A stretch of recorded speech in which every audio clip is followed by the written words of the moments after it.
ومن لم يستطع منكم طولا أن ينكح المحصنات المؤمنات فمما ملكت أيمانكم من فتياتكم المؤمنات والله أعلم بإيمانكم بعضكم من بعض فانكحوهن بإذن أهلهن وآتوهن أجورهن بالمعروف محصنات غير مسافحات ولا متخذات أخدان فإذا أحصن فإن أتين بفاحشة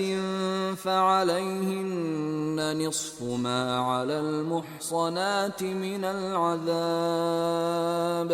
ذلك لمن خشي العنة منكم وأن تصبروا خير لكم والله غفور رحیم۔ اور جو شخص تم میں سے مومن آزاد عورتوں یعنی بیویوں سے نکاح کرنے کا مقدور نہ رکھے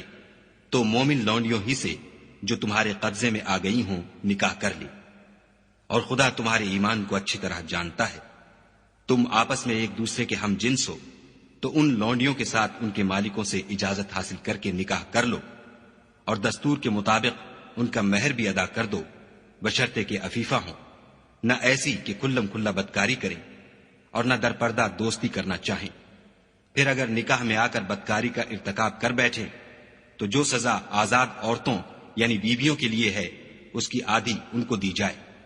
یہ لونڈی کے ساتھ نکاح کرنے کی اجازت اس شخص کو ہے جسے گناہ کر بیٹھنے کا اندیشہ ہو، اور اگر صبر کرو تو یہ تمہارے لیے بہت اچھا ہے، اور خدا بخشنے والا مہربان ہے۔